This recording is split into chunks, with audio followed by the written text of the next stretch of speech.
Hello प्यारे बच्चे, मैं संजय कुमार साधना सक्सेस पॉइंट में आपको हार्दिक स्वागत करता हूं।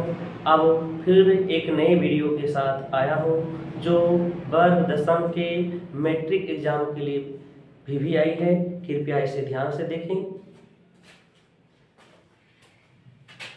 दैवीय शोषण एवं अदैवीय शोषण में क्या अंतर है? प्यारे बच्चे यहाँ पर देखना, इसका एक और नाम होते हैं दैवीय शोषण को ही बोला जाता है औक्षी शोषण, अदैवीय शोषण को ही बोला जाता है अनौक्षी शोषण।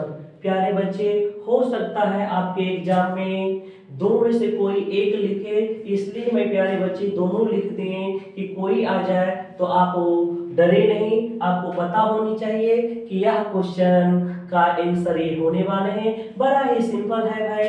यहाँ पर ये देखना है कि एक तरफ आध करो, दूसरी तरफ आधे हो जाएंगे। ध्यान से पूर्वक समझने की कोशिश करें। कहा इसका आंसर लिखा गया है, यह क्रिया ऑक्सीजन की उपस्थिति में होती है। यह क्रिया ऑक्सीजन की उपस्थिति में होती है, तो यह क्रिया ऑक्सीजन की अनुपस्थिति में होती है। यह क्रिया कोशिका द्रव एवं माइटोकॉन्ड्रिया में होती है, तो यह क्रिया कोशिका द्रव में होती है। यह ग्लूकोज का पूर्ण ऑक्सीकरण करता है। यह ग्लूकोज का पूर्ण ऑक्सीकरण नहीं करता है। यह क्रिया में कार्बन डाइऑक्साइड एवं जल और ऊर्जा मुक्त होती है। इस क्रिया में इथाइल अल्कोहल का निर्माण होता है। ग्लूकोज के एक अणु का ऑक्सीकरण के फलस्वरूप 38 एटीपी का निर्माण होता है। ग्लूकोज के एक अणु के ऑक्सीकरण के फलस्वरूप 2 एटीपी का निर्माण होता है। प्यारे बच्चे, यह जो क्वेश्चन है 5 नंबर के लिए पूछे जाते हैं। अगर प्यारे बच्चे इससे ऑब्जेक्टिव को निकालना चाहते हो तो यहाँ से ऑब्जेक्टिव भी पूछी जाती है। जो क्वेश्चन इस प्रकार से पूछा जाएगा कि किस शोषण क्रिया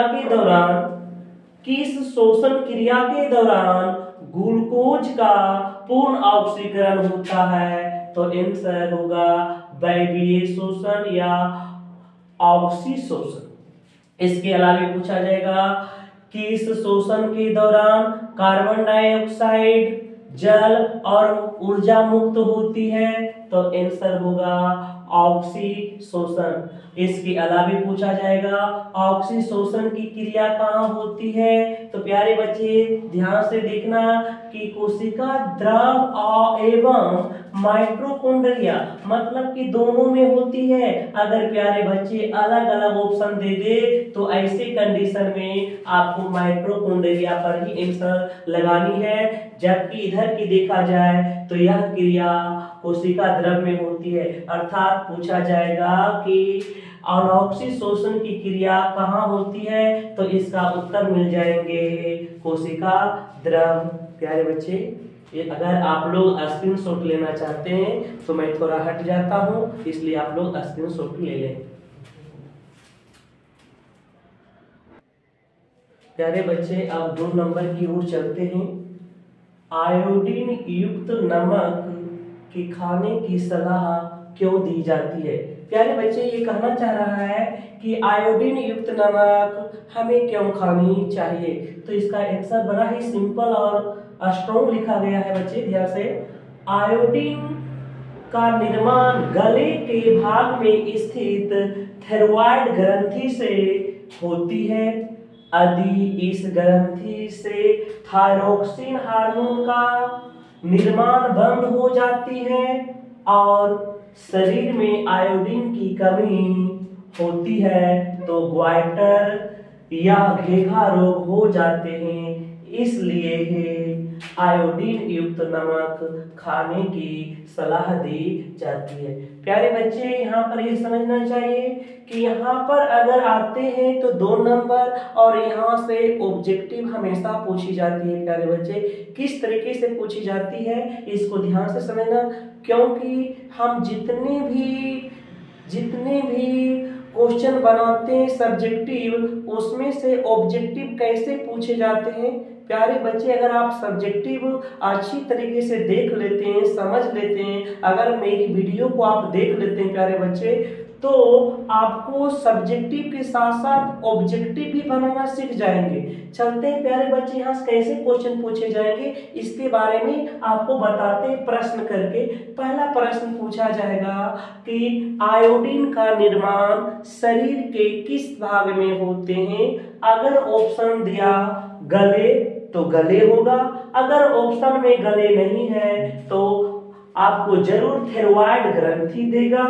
तो आपको दो ऑप्शन पर आपको आंसर लगानी होगी बच्चे, यहाँ पर ध्यान से समझना कि गले ऑप्शन रहेगा तो गले करना, अगर थायराइड ग्रंथि रहेंगे तो थायराइड ग्रंथि करना। इसके अलावा एक और क्वेश्चन पूछा जाएगा, थायराइड ग्रंथि से कौन सी हार्मोन का निर्माण होता है। तो प्यारे बच्चे यहाँ पर लिखा है थायरॉक्सिन हार्मोन का निर्माण होता है। तो फिर उलट कर भी पूछ सकता है कि थायरॉक्सिन हार्मोन का निर्माण कहाँ होता है, तो थायराइड ग्रंथि से होती है। एक और क्वेश्चन पूछा जाएगा कि आयोडीन की कमी से कौन से रोग होते हैं। तो या ग्वाइटर रोग देगा या तो घेघा रोग देगा। यही 3 या 4 क्वेश्चन जो होते हैं इसी सब्जेक्टिव से पूछे जाते हैं।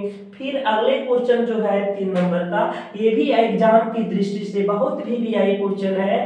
ऑब्जेक्टिव हो या सब्जेक्टिव, कोई ना कोई क्वेश्चन यहाँ से हमेशा हर साल रिपीट होते रहते हैं। बशर्ते सब्जेक्टिव है तो ऑब्जेक्टिव कैसे निकाला जाता है इसके बारे में आपको समझना जरूरी है। क्वेश्चन क्या कह रहा है, मधुमेह रोगियों को इंसुलिन की सुई क्यों दी जाती है। फिर से क्वेश्चन सुनना बच्चे, मधुमेह रोगियों को इंसुलिन की सुई क्यों दी जाती है। आंसर है इंसुलिन एक हार्मोन है जो अग्नाशय से स्रावित होती है, जो रक्त में मिलकर ग्लूकोज का पाचन करता है। यदि शरीर में इंसुलिन हार्मोन का निर्माण बंद हो जाती है तो रक्त में ग्लूकोज की मात्रा बढ़ते हैं, जिसके कारण मधुमेह रोग हो जाती है।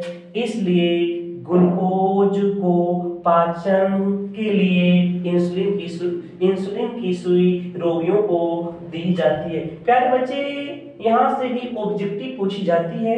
किस प्रकार से क्वेश्चन पूछा जाएगा। पहला क्वेश्चन ये पूछा जाएगा, इंसुलिन क्या है। इंसुलिन एक हार्मोन है। दूसरी क्वेश्चन पूछा जाएगा कि इंसुलिन कहाँ से निर्माण होते हैं। अग्नाशय से निर्माण होते हैं। अगर अंग्रेजी में पैनक्रियाज दे दे तो पैनक्रियाज हो जाएंगे। अब पूछा जाएगा कि इंसुलिन किसका पाचन करता है, ग्लूकोज। अब कभी कभी ग्लूकोज नहीं देकर आपको अदर प्रकार के ऑप्शन देगा, वहां पर बच्चे फंस जाओगे। तो ग्लूकोज के अलावा क्या क्या ऑप्शन दे सकता है, कभी कहेगा चीनी का पाचन कौन करता है तो इंसुलिन, कभी कभी कार्बोहाइड्रेट देगा तो फिर कार्बोहाइड्रेट का पाचन कौन करता है, इंसुलिन। इस प्रकार से प्रश्न को हमेशा घुमाती रहते हैं। और पूछा एक और क्वेश्चन पूछा जाएगा कि रक्त में ग्लूकोज की मात्रा बढ़ जाती है तो कौन सी रोग होती है। तो रक्त में जब ग्लूकोज की मात्रा बढ़ जाती है तो मधुमेह रोग, इसी को अंग्रेजी में डायबिटीज रोग भी कहते हैं। तो प्यारे बच्चे इसे ध्यान से वीडियो को देखें। अगर आपको पूरा देखने के मन करे तो और से क्वेश्चन आपको प्ले लिस्ट में होगा, वहां पर और जाकर देख सकते हो प्यारे बच्चे। Thank you.